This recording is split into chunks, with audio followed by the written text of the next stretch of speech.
เปื้อคมเสียมพูดคดเคียมเกางุนหักแก้วไม้ก้นก้านก็เปื้อคมเสียมคูดคดเคียมเกางุนหักแก้วฟังทำความเนอไม้ก้นก้านก็เปื้อคมเสียมพูดคบเคียมเกางุนหักแก้วความหมายของมันก็คือว่าต้นไม้เนี่ยที่มันก้นลงไปเพื่อคมเสียมมันเดียวคมเสียมไปใจใหญ่อันน้อยเดียวไว้จ่อไปแต่น้อยเอาหากฝอยมันออกเสียก่อนเข้าไปหากต้นพุดเอาดินออกบ่เหมือนกี่วันไม้ก็ก้นก้านลงไปเพื่อคมเสียมโบราณเป็นว่าจะพุดคดเคียมพุดไปแต่น้อยเนี่ยพุดคดเคียม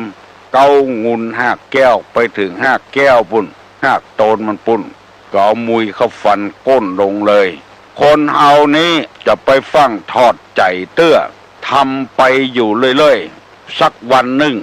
มันจะได้ผลเหมือนกับเขาขุดแมงมันขุดไปแต่น้อยบึดไปตะวันตกบึดไปตะวันออกกำเดียวก็แผ่วพงแมงมันละการทำมาค้าขายการประกอบอาชีพขึ้นลงฟังทอดใจเตื้อคนบางคนนั้น เนี่ยอย่างจับจดลงไปบ่จับจดลงไปอาจหันเปิ้นได้ทางใดก็ล่นไปทางนั้นไปเข้าบ่ตานเปิ้นล่นไปทางนั้นแถมทำไปอยู่หั่นเด้อทำไปอยู่เรื่อยๆเขาจะเอาหยังมาแข่งมัดหยังก็ตามเถอะเมินเข้าถ้าเขาหูเรื่องบัดใจว่าหมกปี2 ปีจะต้องใช้เวลาเป็น9 ปี10 ปีผลสำเร็จมันจึงเกิดขึ้นฟังใจฮ้อนเถอะบางคนบีบขนมเส้นตั้งแต่โปอุ้ยไม่อุ้ยมาสืบเผื่อลูกเสือหลานเมินเข้ามีสาขามีคนมาสั่งมีออเดอร์ประเดี๋ยวนี้เขาว่าออเดอร์มีคนมาสั่งกระจายขึ้นไปมีลูกมีหลานออกไปอยู่ที่ไหนกี่หลังคาหอกำลังเฮือนป้ากันบีบขนมเส้นหมดบีบไปเรื่อยๆวางใดมันขาดทุนก็บีบน้อยจะไปให้มันขาดทุนนักเมินเข้าคนหูแหล่งมันหูตี้มันตึงมาเอาคนเดียวมันตู้ลงจะยกตัวอย่างให้ฟังเคยไปเต้นไหนให้ประจำขอโทษเนอะที่เอากรรมบ่เป็นมงคลมาอู้ในบ้านในจองไปหั่นเปิ้นแปลงล่องใส่คนเอาไม้หนับโมหนับมะเกิดความสังเวชสลดใจขึ้นก็เลยถามว่าเอาไม้ที่ไหนมาแปลงล่องนี่อนปุจานนะกะผู้ฟังไม้ฝาเนี่ยตุลุงฝาเฮือนที่ตุลุงนั่งเนี่ยตะวันออกเนี่ยโอ้เป็นว่าไม้ฝาเฮือนเอามาแปลงร่องนับโมนับมะเพราะว่าบ้านนั้นเป็นคนทุกข์คนยากตุลุงก็มีความคิดขึ้นถ้าเอาแปลงร่องบริจาคให้คนน่ะมันจะ ดีกว่านี้บ่ได้เอาไม้ฝาเฮือนมาแปลงร่องเกิดความคิดขึ้นมากับมาอู้กับลูกศิษย์ลูกหาอู้กับกรรมการก็บอกโอ้ดีกาตุลุงได้ช่วยคนทุกข์คนยากก็เลยไปสั่งเปิดแปลงเตื้อมอก7 แกนนี่จะเป็นเกิงเดือนปุ่นมันเสี่ยงบัดเดียวนี่ลงเตื้อใน30 แกนมาถึง10 วันหมดลึงคนมาขอล่องเนี่ยเอาไปใส่คนทุกข์คนยากถึงแก่กรรมขอโทษเนอะที่เอากรรมมาเป็นมงคลมาสู่บัดเดียวนี้ แปลงเท่าใดก็หมดเท่าอันคนมาขอที่ว่านี้บ่ได้ว่าโฆษณาประกาศอย่างนะคือเอามาเปรียบเทียบกับกรรมที่ลุงว่าเนี่ยเงียบไปแต่น้อยเมินเข้าคนหูเข้าว่าวัดนี้บริจาคลงศพเปิ้นตึงมาขอคนเดียวเปิ้นคนที่ตุกยากมาขอแผ่สึนามิปุ่น เปิ้นมาเอาไปนะสึนามิภาคใต้ปุ่นทหารมาขอไป30อันอย่างระเบิดที่อันสันปะตองตรงเซลเพิ่นก็เอาไปช่วยบริจาคเป็น10เป็น20พุ่นอันนี้เป็นต้นยกตัวอย่างให้ฟังบ่ได้นำเอามาอวดมาอ้างหยังคือถ้าเอาเนี่ยไปเรื่อยมันก็ได้ประโยชน์พ ไผก็หูจักกันค่อยบ้านค่อยเมืองตุลุงออกอากาศนี่ก็เหมือนกันมอกวัน2 วันนี่ไผบ่ฮู้ออกไปเป็นปี2 ปี3 ปีมันก็กระจายออกไปเตื้อน้อยพอออกไม่ออกเนี่ยหยังจะไปฟังทอดใจลูกเต้ามันลึกมันสอนบ่ฟังกรรมฟังใจอ่อนเด้อก้อยเป็นไปเตื้อน้อยเตื้อมันบ่คอดบ่ป้นคอดบ่ป้นปุ่มมันเตื้อมันยังบ่มีความสำนึกมันยังบ่มีความรู้สึกเตื้อมันยังน้อยอยู่มันเมาหายอยู่เมินไปมันถึงดีขึ้นคนเดียวมันไปปรึกษาหารือกับเปิ้นพ้องเนี่ยจะได้หาหมู่นี้เป็นต้นที่วัดของตุลงนี่มีโครงการทำโครงการหนึ่งเรียกว่านำคนดีเข้าสู่สังคมละออนที่มันให้มันขาดกาเปิ้นจวนไปขายยาบ้ายาอย่างนี้ติดคอกติดขังเนี่ยก็ในบ้านเฉพาะในบ้านตุลงเนี่ยพ่อกินข้าวในบ้านศาลาโน่ลูกไผ่ลานไผ่เปิ้นนึงมาบอกเนอะบ้านนั้นอีนั้นจะออกคอกมาละวันนั้นวันนี้ขอตุลงหดน้ำมนต์เนอะประเดี๋ยวนี้แปลงเครื่องสืบชะตาให้เขา วัดใดบ้านใดทะเนียได้นะแปลงเครื่องสืบชะตาให้เขานิมนต์ทุเจ้ามา5 ตนสูตรมนต์สืบชะตาให้เขามัดติ่นมัดมือกูเตื้อเข้าออกคอกประเดี๋ยวนี้ดีละนี่เป็นคู่เป็นคนดีแล้วมันมันหามันป้นคอดป้นปุ่มมันแล้วเป็นคนดีของสังคมของบ้านของเมืองอันนี้ก็ขอนำนี่เรื่องนี้ไปฝากฝังทุเจ้าพนายวัดวาอารามต่างๆฮือพยายามช่วยกันทำเด้อสูตรบดได้นะบักเอาเงินเอาทองอย่างสิยังสูบสุดสวดสืบชะตานะถึงวันนี้เขาก็ตึงทำวัดเจ้าทำวัดค่ำโลเขายังบ่ได้เงินได้ทองบ่ถ้าเอาอย่างของเขาเครื่องสืบชะตาก็บอกคือพี่น้องสืบชาวชาวบ้านช่วยกันแปลงพอให้พอดีมันเป็นจิตวิทยาอย่างหนึ่งอันเนี้ย ก้อยเป็นไปเตน้อยเสียมน้อยเดียวบ่ได้เอาไม้ต้นบะเละบะเล่นก้นลงได้เพราะเฮามีความพยายามอันนี้นำมาเสนอให้พี่น้องทั้งหลายฟังแล้วต่อไปจะเอาธรรมะ ในทางพระพุทธศาสนามาเสนอให้ท่านทั้งหลายฟังเพื่อเป็นการแก้ความทุกข์ความยากคนเฮาทุกข์ถึงวันเพราะอะไรหยังเพราะมันมีเรื่องมีราวที่ทำให้ทุกข์กายนี่บ่เป็นอย่างนะร่างกายนี่เกิดมาเพื่อให้เนี่ยการนู่มือแขนซ้ายแขนขวาออกมาแล้วยังบ่พอมีข้อพับข้องอโดยแถมมีนิ้วข้างใน5 นิ้วบางคนก็เป็นแง้มเห็นน้อยอันนั้นใจบ่ได้มันงอกออกมาคนเดียวบ่ได้แต่ว่ามือคนเราเนี่ยแต่ละนิ้วนี่ก็มีข้อนิ้วแถมงอได้3 ป้องลองสังเกตพอเตอะเพราะไอ้อย่างเปิ้นฮือเอามาใจเนี่ยการบ่ใจเอาไม้มาบุบมาตีกันใจฮือเนี่ยการตา2 แกนฮือพอหู2 ข้างฮือฟังเอามาเนี่ยการเพื่อประกอบอาชีพเลี้ยงชีวิตชีวาของตนเอง เพราะฉะนั้นร่างกายในต้องใจมันไปเปิ้นยังมีออกกำลังโดยแถมเพื่อฮื้อกำลังคืนมาเหือไหลไข้ย้อยกินข้าวลำบ่ฮื้ออยู่บ่ได้ผลเฮานี่ตีตุกก็เพราะไอ้หยังฟังตุลุงเนอะฟังดีๆเนอะเพราะฉะนั้นจะได้บ่ฮื้อมีความตุกฟังตุลุงเนอะ1เป็นอยู่อย่างปกตินี่นะวิธีละความตุกนั่นน่ะเป็นอยู่อย่างปกติ2มีสติ3บัพประมาท4มีความรู้แจ้ง5ละสิ่งที่ยึดมั่นถือมั่นได้5 ข้อนี้จำไว้เนอะ1เป็นอยู่อย่างปกติ2มีสติ3ไม่ประมาท4มีความรู้แจ้ง5ละสิ่งที่ยึดมั่นถือมั่นได้5 ข้อเนี่ยถ้าไผ่ปฏิบัติได้ตามเนี้ยจะละความทุกข์ได้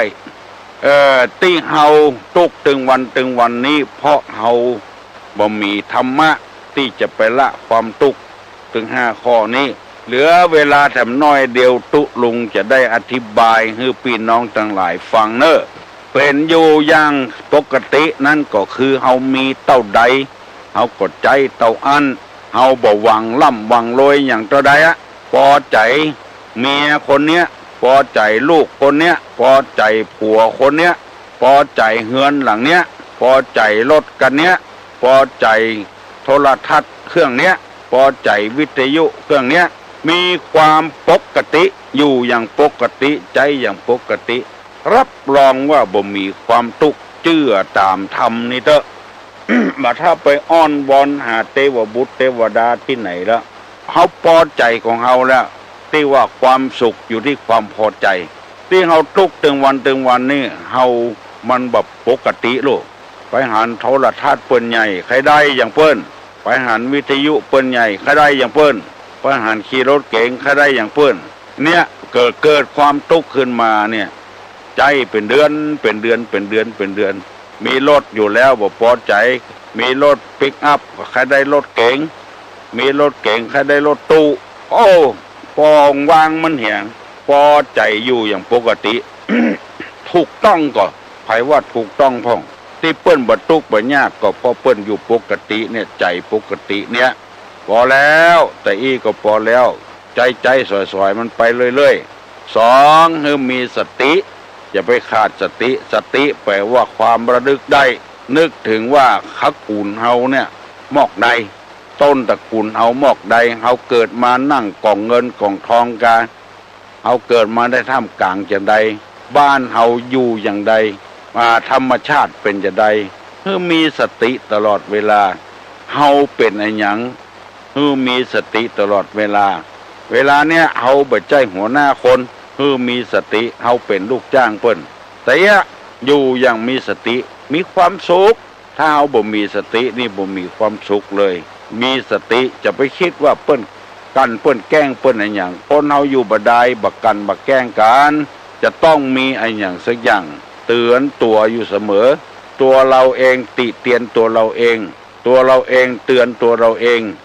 จะไปฟังเตือนคนอื่นเตื้อมีสติอยู่ตรงเมื่อแปลความว่าระลึกได้เสมอโคตรเฮาขคุณเฮาป่อเฮาแม่เฮาเกิดมาเป็นอย่างใดเฮาจะได้รู้สึกตัวเก่าเฮาแล้วเฮาจะได้มีความสุขถ้าเฮาบ่มีสติอยู่นี่เฮาจะมีความสุขคำเดียวถูกเปิ้นหลอกเปิ้นลวงพ่องยังพ่องสะปะสะปืน3ไม่ประมาทความไม่ประมาทก็คือความมีสติอย่าทุกเมื่อนะประมาทลาสาเลินเล่อเผลอตัวเนี่ยกินเหล้าแล้วขับรถอย่างหมู่เนี้ย กินหมูจักพหมานกินเหล้าจนประเมาเนี่ยประมาทกินมอกพอให้พอดีนี่มอกมาอย่างบ้านเปิ้นบ้านต้านนี่ดีอันนี้กินจนประเมาบูหูเรื่องหูราวหากลงใส่เนื้อใส่ตัวอันเนี้ยบ่มีความประมาทในชีวิต ดูแควนตัวเก่าอย่างตัวเก่าหมู่นี้เป็นต้นสติมีสติกับบ่ประมาทนี่คล้ายๆกันบ่อธิบายนัก4มีความหูแจ้งในหมายความว่า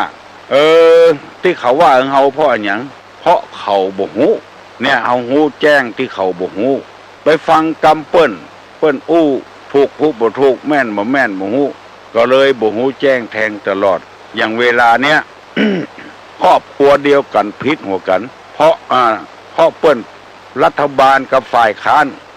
พิษหัวกันถึงวันเฮาบ่ฮู้เก้ามันไผถูกไผพิษบ่ฮู้ แล้วเฮามาเถียงกันในบ้านเพ่อันนี้เฮาบ่ฮู้แจ้งเพราะอย่างนั้นเฮาทำเป็นบ่ฮู้เรื่องเหี้ยเลยฮู้แจ้งมันเหี้ยเลยว่าไผพิษไผถูกเฮาบ่เกี่ยวข้องหยังเฮาแยกการของเฮาคนเดียวถ้าเฮาฮู้เรื่องมันเป็นไปอย่างอันที่เขาว่าถึงบางอ้อน่ะเป็นอย่างอันกะเนี่ยรู้แจ้งมีความรู้แจ้งหันจริงเตื้อว่าเป็นกูบ่ละรู้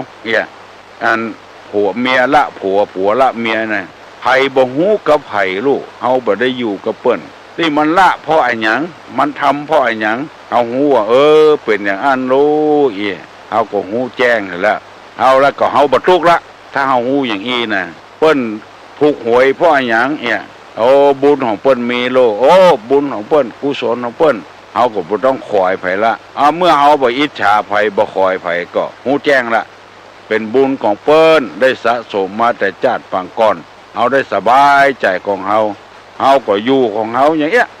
สบายใจอย่างเงี้ยแล้วมันม่วนนะมันมีความสุขนะอย่างอยู่วัดนี่ก็เหมือนกันไปหารบางวัดบางวาโอ้บึดกฐินบึดพระป่าเข้ามาพอหูมาลุนว่า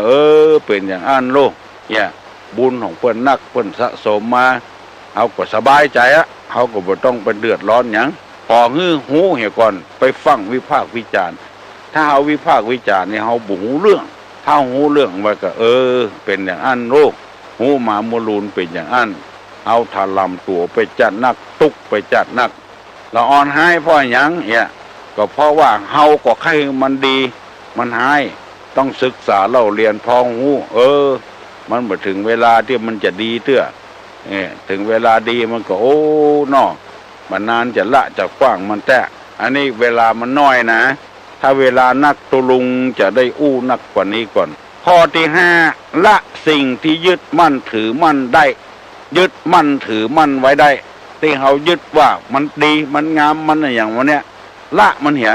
จะไปยึดไปถือมันที่เขาว่าเครียดเนี่ยเพราะเอายึดถือมันนักจะฆ่ามันจะแกงมันจะแกล้งมันจะใส่ยาเบื่อของมันอย่างวันเนี้ยตุกในใจละมันเหี่ยทิ้งมันเหี่ยมันอย่างเงี้ยเฮาได้มันอย่างเงี้ยเฮาได้เขาก็ละมันเหี่ยกะ เพราะความโมโหของมัน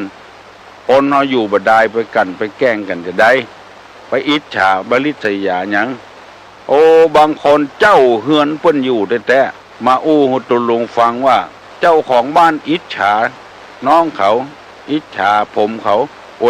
กดตัวไปเจ้าบ้านเปิ้นไปอิจฉาตัวอย่างใดเพราะอันหยังเนี่ยเพราะเฮาไปยึดมั่นถือมั่นว่าเปิ้นแกล้งเปิ้นแกล้งเฮาเปิ้นอิจฉาเฮามีแถมจัดนักเฮาต้องหูตันมันน่ะถ้าหูตันมันเฮาบ่ยึดมั่นบ่ถือมั่นในมัน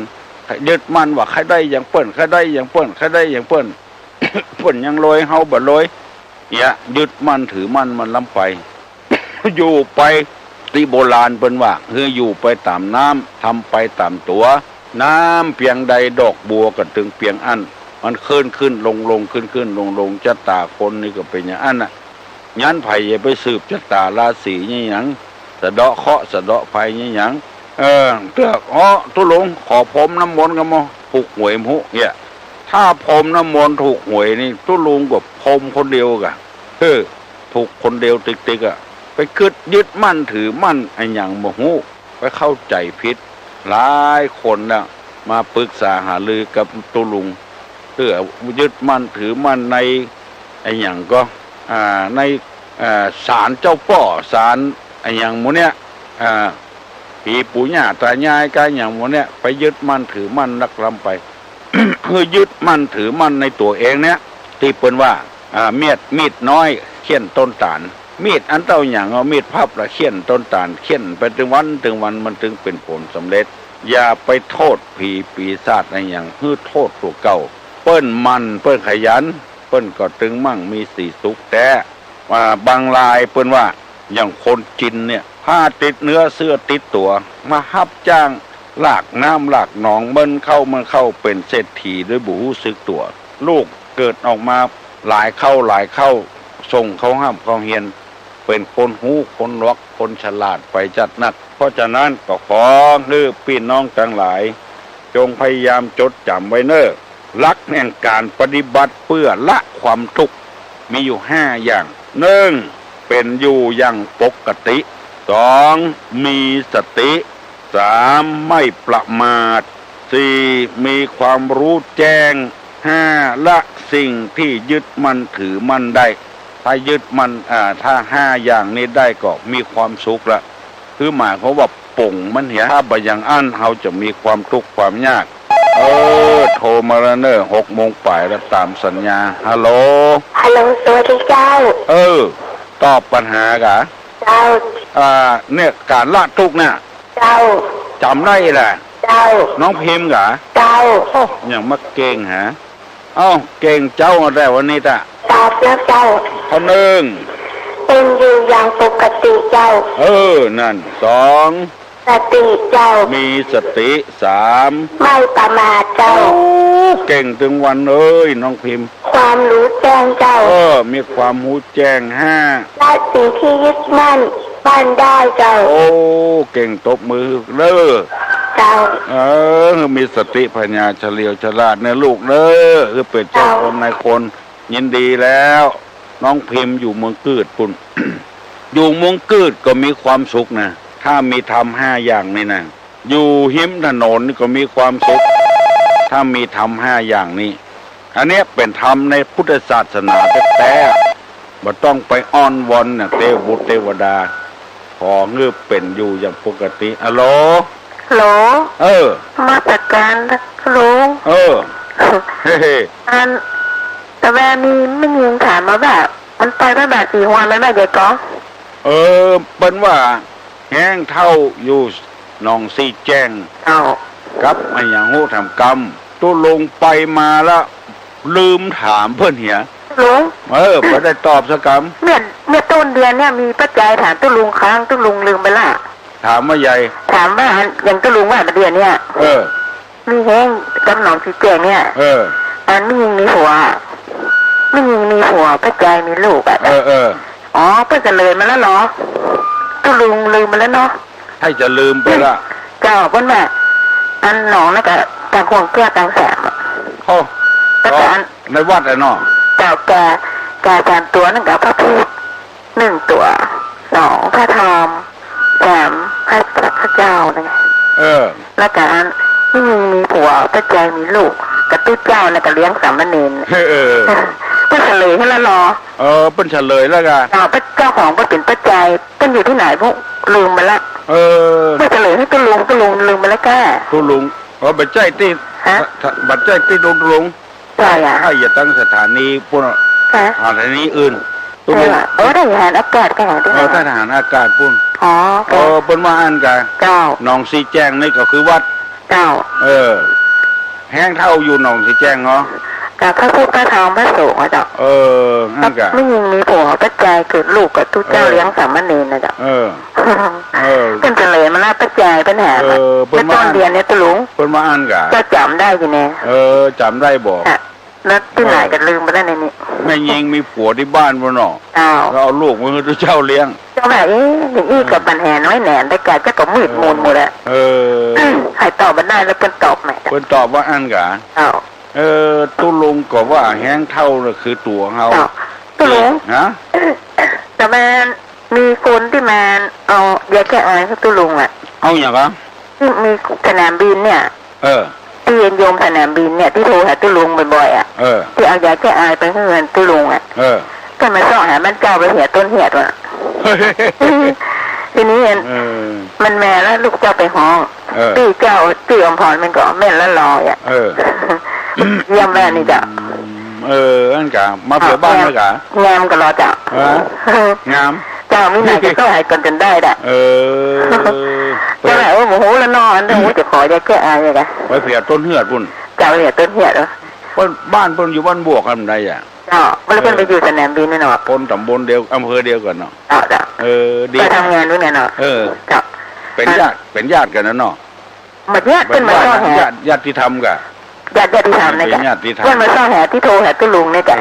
ไปมาหากันดีแล้วเนาะพี่อมพรมันต้องอยู่แถวนี้เองแหละเจ้านะตู้ลุงมาจัดการเจ้ายินดีเนอะบุญรักษาที่ถามมาว่าแห้งเท่าแห้งอยู่กลางหนองซีแจ้งแม่ยิงเอาผัวแล้วก็มารลูกแล้วก็พอใจเกิดลูกเป็นว่าอย่างอ่านบดายลูกก็เรียกว่าปัญหาเกี่ยวกับธาตุทั้งสี่อย่างนี้แต่ว่าไปนะไปหนองสีแจ้งไปจะหนองสีแจ้งขอโทษไปพระบาทสีหอยไปปะใส่ตู้เจ้าบวกกลางหญ้าปลายปะกันหลายกันที่เล็กน้อยก็มีที่ไหนแต่ผมนะหลายคนโน่ บวกกลางก็มี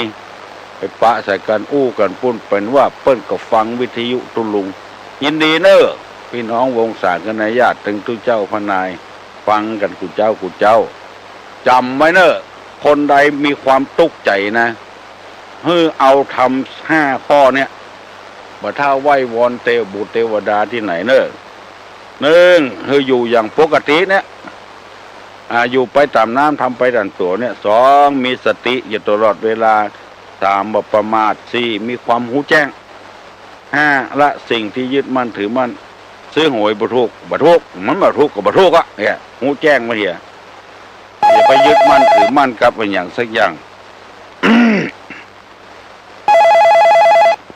ฮัลโหลราชการเจ้าฟังท่านลุงฟังท่านลุงตะวันน่ะฟังท่านได้โทรมาเจ้าฟังท่านลุงถึงวันแหละท่านไม่ได้โทรมาประธานเปิดอยู่ที่ไหนอยู่ลำพูนเจ้าอยู่ลำพูนปุ่นเจ้าบ้านหาวัดหนองหมูเจ้าหนองหมูเจ้าครูบาอินทราเนาะหนองหมูเนาะเจ้าท่านพ่อครูวิจิตรเจ้าวิจิตร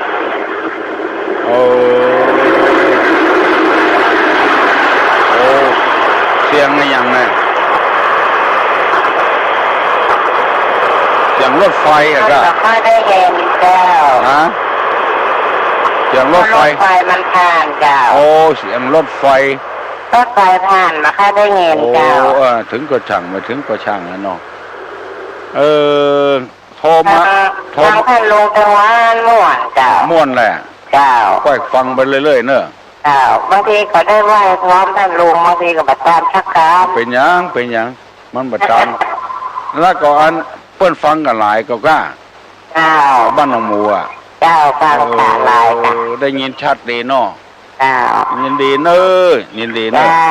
บ่ถามหยังเนาะเจ้ามาตัวตุลุงบ่ได้เนาะเจ้าท่านลุงยินดีนักเนอะเจ้าบุญรักษาเจ้าข้าได้ฟังตุ้จบจ้ะ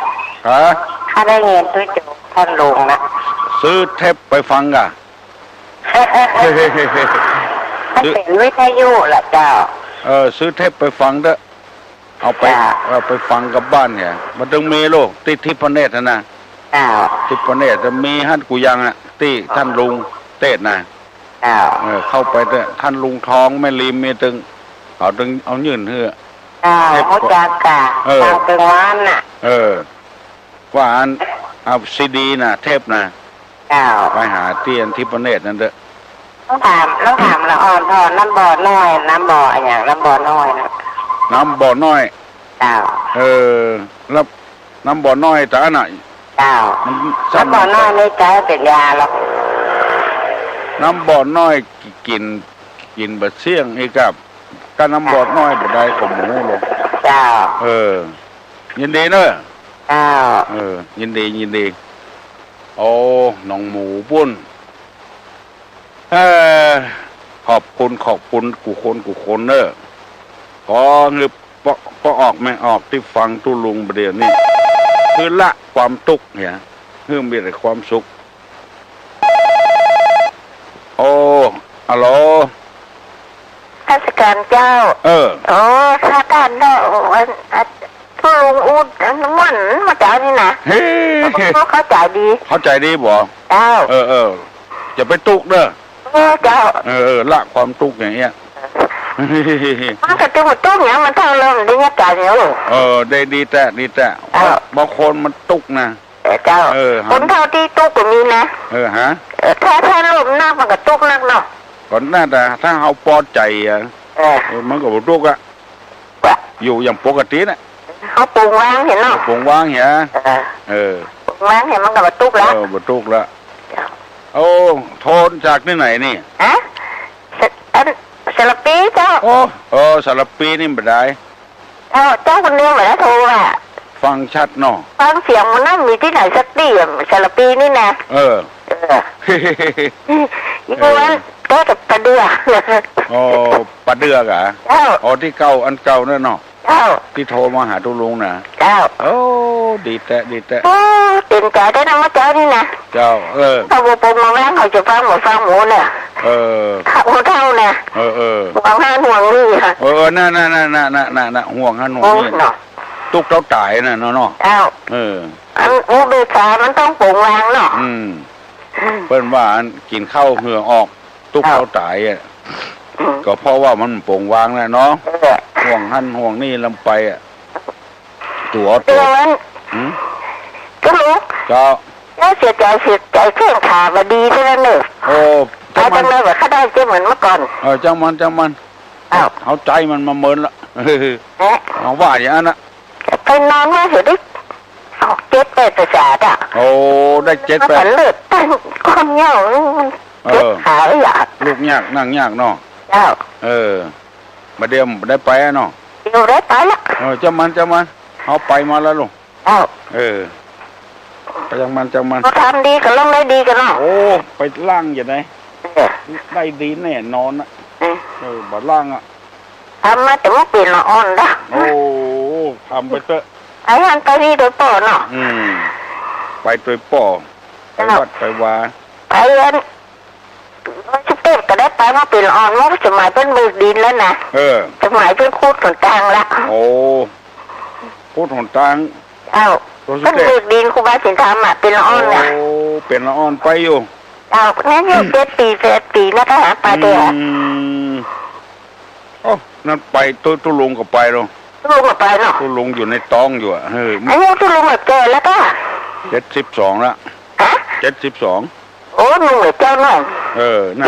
จะหนุ่ม5-6 ปีอยู่5-6 ปีก่ะตุลุงอยู่ในตองเหรอไปคุดโดยแม่แต่มันเป็นอ่อนมันนี้เนาะไปตัวแม่แม่ปุ่นว่าอันลูกคิงมันอยู่บ้านแม่ไปคุดนอนด้วยเพื่อนเนี่ยแล้วบ้านเมืองเจริญเดี๋ยวนี้ก็ตื่นหับพ่อแม่เนาะมันคือเติมอ่ะเติมไปเท่าแล้วอ่ะเท่าแล้วเนาะมันคือเติมปล่อยมันไปแล้วเขาฉันได้สบายใจไม่ต้องห่วงอย่างเนอะจกดีเด้อบุญรักษาเนอะยินดีวันประเดือโทรมาไผ่ใครมีปัญหาใครถามใครอู้กับตุ้ลุงก็โทรมาเนอะ121-058ถ้าไผ่บัดโทรมาตุ้ลุงก็อย่าถามรถก็บัดใจรถไฟก็บัดใจแล่นตะเลิดเปิดเปิงอยู่กลางต้นนาอันอย่าง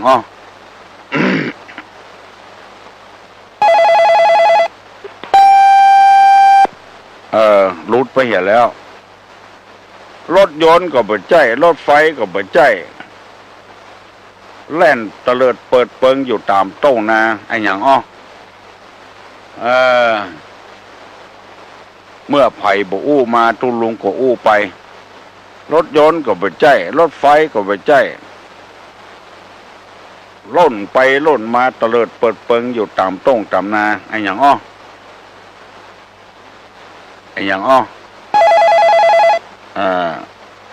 ัลโหลสวัสดีเจ้าฮัลโหลได้เงินละแล้วถ่ายเจ้าตุลุงนั่นต่อมันเป็นแมงนะเป็นแมงจ้ะหล่นไปหล่นมาตำตรงนาคนตีนนักแค่แมงอย่างกับพี่น้องอ่ะที่มันมีอย่างแมงแสนขายอย่างกะติแมงแสนตีนนั่นแหละกิ้งกือนี่ว่ะกังวลว่าอะไรก็ละกิ้งกือแมงแสนตีนเขาใจไม่ซื้อเหล้าอ่ะเขาใจไม่ซื้อเหล้าวันนั้นก็เล่าฟังเนาะมีหอยมีกิ้งกือแล้วก็คิดตึกฟ้ากินเหล้าด้วยกันแล้วก็เหล้าหมดจะใจอย่างไปกวดจ้าใจหอยไปโอ้กำลังตีอันเก็ตมันอยู่เลยใจให้กิ้งกือไปติ่นมันนักมันจะโวยเนาะไงเนาะโอ้ไปท่าเมื่อใดก็ไปใส่เตือกยืดพ่อไปกำลังใส่เกิบอยู่ต้องรวยหรือเก่าจ้าเรื่องหอยเหรอเรื่องตลกก็หัวที่พ่ออย่างนั้นเนาะเขาอู้ตุลงฟังเนี้ยเจ้าฟังเนอะลงอู้ฟังนะตุลุงก็ได้ยินเลยจ้ะได้ยินก่อนเดี๋ยวนี้ เจ้าได้ยินแล้วเจ้ากำเดียวจะอู้ฟังเจ้าฟ้าหญิงอันดีเนาะเดี๋ยวจะเล่าให้ฟังเรื่องตลกเรื่องตลกนะเจ้าฟ้าหญิงไปแม่ฮ่องสอนเนี่ยไปหันเปิ้นขายเขียดแล้วนะเขียดแล้วนะแล้วก็เจ้าฟ้าหญิงก็ถามว่าแม่ค้าขายกันยังไงนี่เขียดพวกเนี้ยมันอู้ราชาทรัพย์บ่จ้างเนาะมันก็ว่าไอ้ตัวที่เสด็จไปเสด็จมานี่ก็แพง ไอ้ตัวที่เสด็จไปเสด็จมานี่ก็แพงหน่อยแพงค่านี่หรอไอ้ตัวที่สิ้นพระชนแล้วสวรรคตแล้วก็ถูกหน่อยแพงค่าตัวที่ตายแล้วก็ถูกหน่อยขยายอายุยืนเลยหน่อยนะตัวที่เต้นไปเต้นมาตัวที่เต้นไปเต้นมาก็แพงอันที่ค่ะพระเจ้าโทรศัพท์มันแค่ได้ยินจ้ะที่ไหนอ่ะอยู่ข้างวัดเจ้าข้างวัดเขาเนี่ยเจ้าที่ไปหาวันนั้นเลยค่ะเสด็จไปเสด็จมาก็แพงหน่อยว่ะม่วนนะอู้กับตัวลุงนี่นะใครจะโทรมาแถมโทรมาเนอะกิ้งกือนั้นมาเมาใส่เกือบอะจ้าเหลือหอยก่อนฮัลโหลโทรมาแถมเนอะ1210581211058จะไปลืมกด053เนอะรหัส053เบอร์ของห้องส่งใน1210558โทรมาเนอะบ่มีโทรไปโทรมาทำเดียวกันเนอะฟังไปไหนเนอะตู้ลุงจะถามนะฮัลโหลสวัสดีครับเข้าปออกจะถามคำถามครับลุงถามตู้ลุงแหละถามตั้งบ้านเกิดน้องแอมน้องชิมน้องบิวน้องตังปุ๊กเก่งครับเนาะน้องป๊อบน้องครับถามมาแหละถามว่าถนนนั้นจังไหมเส้นใดที่แบบมีคนเตียวครับแล้วที่แบบมีรถเตียวมีรถเตียวเนาะครับเส้นไหนในเชียงใหม่ที่ไม่มีรถวิ่งถนนสายใดครับในเชียงใหม่ที่ไม่มีรถวิ่งเนาะครับในกลางเมืองเชียงใหม่ก็หาโลนใบขี้กำแล้วน่ะใบเงินร้อนไปแล้วก็เลยจะถามเนอะครับไผ่ตอบได้น้องอาร์มน้องบิวน้องป๊อบไผ่ตอบได้ตอบมาเนอะฮัลโหลขอนมัสการเจ้าน้องป๊อบเจ้าน้องป๊อบถนนอะไรถนนคนเดินเจ้าเปิ้นใบมากำละถนนคนเดินเนาะเจ้าให้อย่าถูกละเนาะน้องป๊อบตอบว่าถนนคนเดินนี่เพื่อนถามมาว่าถนนอันอย่างที่บ่มีคนเตียวมันหล่นไปบอกขึ้นละอ่อนไปเห็นแล้วมันก็ตอบได้แล้วกะเต่ากินเห็ดเป็ดกินหอยฮัลโหลเจ้าสวัสดีเจ้าสวัสดีเนอะเจ้าอยากจะถามคุณลุงว่าใครเข้าเจ็ดสี่ก็ไปเข้าพระเจ้าว่าเป็นวันเนี่ยเป็นยังไงห้องเจ้ายินดีเนอะไก่ก็ลูกไหนมาลูกจากหางดงเจ้าหางดงเนาะเจ้ากำเดจะตอบมือฟังมัน ถ้าอู้กันมันเสียงอีวีต้องปิดเถียก่อนอยู่บ้านฟังเนอะหางดงนะใส่เข้าพระเจ้ากับใส่เข้าเจ้าตี้มันเป็นจันใดมันเป็นใส่เข้าพระเจ้านี้เรียกว่าปูจากุลของพระพุทธเจ้าปูจาเนี่ยมันมีอยู่2อย่าง1อามิสปูจาโดยสิ่งของตั้งแต่ข้าวต้มข้าวนมข้าวถ้วยกล้วยโนยนี่เป็นต้นไป2ปฏิปูจาด้วยการปฏิบัติตามใครเข้าพระเจ้านี้คือการปูจาพระพุทธเจ้าใส่เตอะเนอร์ไปฟังกำไผไป เป็นวัฒนธรรมประเพณีของคนบางคนเปิ้นโจมตีว่าเลี้ยงหนูหรือการเลี้ยงอย่างกา จะไปฟังกำไผมันมีปุจจาอยู่สองอย่างอมิสปุจจากับปฏิปุจจาใส่เข้าเจ้าตี้นี้เฮาเป็นที่อุ่นอกอุ่นใจคิดว่าที่บ้านที่เฮาอยู่เนี่ยถึงเฮาจะซื้อกี่ล้านกี่แสนก็จ้างเถอะแม่พระธรณีแผ่นดินเนี่ยนาสังขญาว่าได้สี่อสงไขยไปแสนมหากัปเปิ้นรักษาให้เฮาได้อยู่เปิ้นปูจาเปิ้นอันนี้บ่ผิดอย่างสักอย่างอันนี้ก็คือตอบแทนบุญคุณของแม่พระธรณีฮัลโหลเอาได้อยู่กับเปิ้นนมัสการคุณลุงเจ้าคุณลุงเจ้าอันศพนี่เพิ่นเอาไปวันใดหาเจ้าจ่ายเนี่ยศพนี่นะวันที่ดีก็เจ้า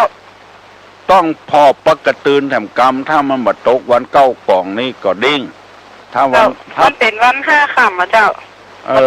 เนี่ยถ้าตกวันเก้ากล่องนี่มันบดีมันห้าค่ำกะคำเดียวนะคำเดียวแถมสัก7 โมงป่ายนี่โทรไปหาทุลุงที่ในห้องเนอะเพราะว่าอย่างเจ้า121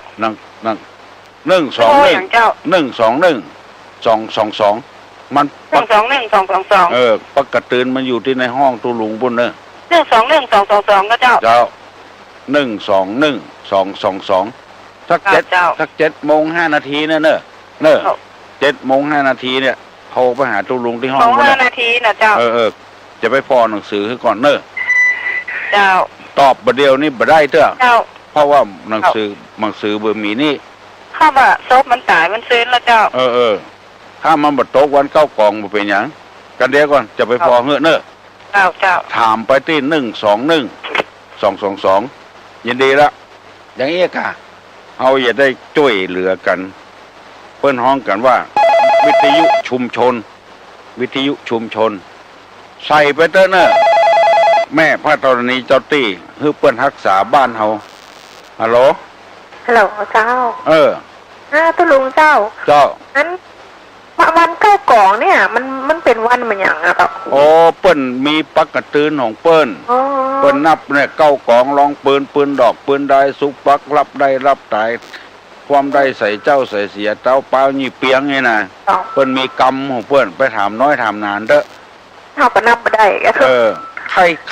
รให้โหว่ามันมีปกตื่นของมันน่ะปฏิทินน่ะที่วัดโลกโมลีก็มีที่วัดอินทขีนก็มีอันเจ้าได้ยินเปิ้นว่าเก้ากล่องมันปิดมันเหมือนอย่างแล้วจะนับได้จะใดเดือนอย่างวันอย่างนี้ครับมันเปิ้นอันที่วัด7 เลนก็ดีนะไปขอปฏิทินเบิ่นเด้อเฮาบ่ฮู้เนาะเปิ้นฮื้อไปเปิดพอเด้อวันติดมันเป็นวันนั้นเก้ากล่องรองปืนดอกปืนได้สุกปักรับได้รับตายนะนั่นหนังสือปีใหม่เมืองให้มันมีก็หนังสือปีใหม่เมืองน่ะไปที่วัด7 เลนนั่นก็ได้เปิ้นถึงมีแจกเมินแล้วเก้ากล่องมันเป็นจะได้คือมันมีตำนานวันเก้ากล่องนะวันที่อันเปิ้นเอาคนไปเสียผีนะมันตาย9 คนก่อนย่านั้น มันไปได้ปวด7 คน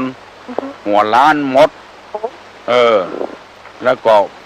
ได้กินเห็ดแล้วก็เบื่อตายแล้วก็ไปจ้างคนเอาไปเผาฟังกันเนอะไปเผามันตายถึง7 คนน่ะเอาไปเผาตึกก็ไปเผาแล้วปิ๊กมาจะเมาสตางค์ย่านั่นก็เอาปวดหัวล้านเหมือนกันนะมาไว้แถมเนี่ยเอาไปเผาเสี่ยง7 คนแล้วปิ๊กมาสตางค์เนี่ยไปหั่นใส่คนไปเผาทานดำคุมมุมบุญออกเตาทานมาปู่นั่นก็นึกว่าเผาถึง7 คนแล้วยังปิ๊กมาอยู่แล้วก็บุ๊บหัวกัน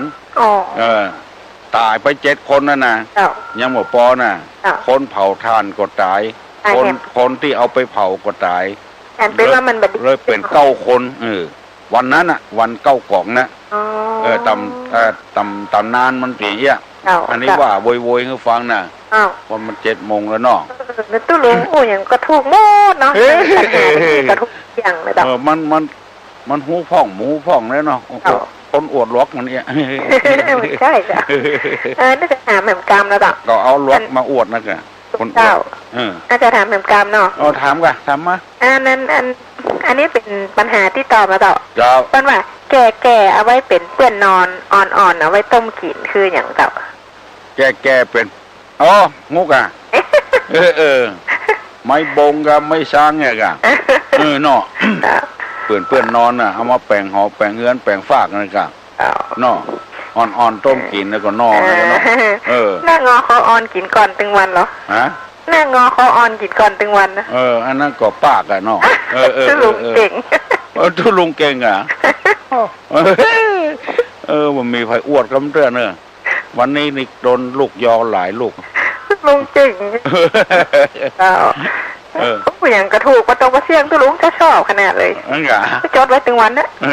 แต่โทรจังบัตันเปิดมาได้เดี๋ยวคุณนักนะเจ้าเจ้าบุญรักษาเนอะขอให้อยู่ดีมีสุขยังมันขวัญยืนให้มากล้าขึ้นมีโชคมีลาภผู้คนเนอะฮับสายเอาใจกันเนาะฮัลโหลสาเจ้าตุ๊กเจ้ามาแล้วมาแล้วเจ้าหลานสาววันนี้น้องลืมแก้คำฝันไปน้อยหนึ่งบอกว่าน้องจำสลับกันหรือเปล่าแล้วคุณลุงฝันไม่ค่อยดีแก้คำฝันหน่อยแก้คำฝันที่ตุ้งลุงเคยสอนเอาไว้มันลืมตั้งแต่แต่ตังเก้ามันเริ่มได้นะที่บอกว่าสิคำสาวเล่มมันต้องเล่มไปแขมเจ้าก็จ้าแขมสาวแหลมมันต้องแหลมไปเข้าสิเล่าสาวเล่าไปต้องเล่าดึงหนังสิสาวเสียงมันต้องเสียงเมืองว้างสิจ้างสาวจ้างมันต้องจ้างเอราวันสิฝันสาวฝันมันต้องข้าฝันคืออันนี้แต่ที่จะของงานนี่ฟันมหาสุขโขฟันมหาสุขโขฟันมหาใจโยฟันมหาโลโภอายุวันโนสุขังพลังฟันมหาสุขโขฟันมหาใจโยฟันมหาโลโภสุขโขก็สุขใจโยก็มีโชคมีใจโลโภก็มีลาภอายุวันโนสุขังพลังก็อายุวันนะสุขะพละนะกะมันจำสลับกันกับอันใจโยกับโลโกนี่โลโภก็ลาภนะไม่ใช่โลภนะลาภมาฟันมหาลาโภไม่ใช่โลโภฟันมหาลาโภอายุวันโนสุขังพลังฟันมหาสุขโขฟันมหาใจโยฟันมหาลาโภก็ลาภมาเนาะไม่ใช่ลาภก๊อกนะลาภพระนะแล้วก็อายุวันโนสุขังพลังตัวลุงนี่นะถ้าเป็นสถานีของนี่เห็นนะมันตึกตรงนี้ดังหรือเปิดนะเก้าเล่า10เล่าบัดเต้าเล่าเดือนเกียงเล่าเดือนเกียงนี่มันเล่าเข้าเก่าอย่าว่าเราหมดไปกินเล่าเข้าใหม่นี่มันคืนเล่าเข้าเก่านี่มันคืนเก้าเสียง10เสียงบัดเต้าเสียงว่างจ้างเอราวัณนี่เป็นจ้างของพระเจ้าของพญาอินทร์เก้าฝัน10ฝันบัดเต้าข้าฝันคืนนี้ฝันมหาสุขโขฝันมหาใจโยฝันมหาลาโภอายุวันโนสุขังพลังเจ้าขอบคุณเจ้าที่เป็นทวนนี้เนาะเจ้ายินดีเอาปอนเนอร์ตุลงจะปั่นปอนเนอร์วันนี้วันค่ำจะได้ปะแต่สิ่งที่เป็นมงคลสัพพิติโยวิวัจจันตุสัพพะโรโควินัสสตุมาเตภวะตวนตะราโยสุขีทีคายุโกภวะอภิวาธนะสีริสนิจังวุธาปัจจญิโนจัตตาโลธรรมาวัฏันติอายุวันโนสุขังพลัง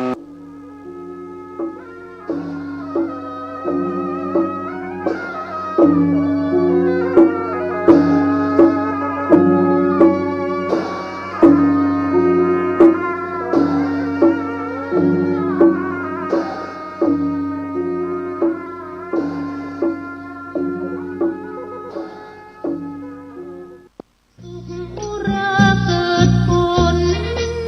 ฟัง ขอเรียนเชิญร่วมทำบุญเป็นเจ้าภาพทอดผ้าป่าสามัคคีเพื่อสร้างระบบน้ำเกษตรใช้ลดต้นไม้และรองรับ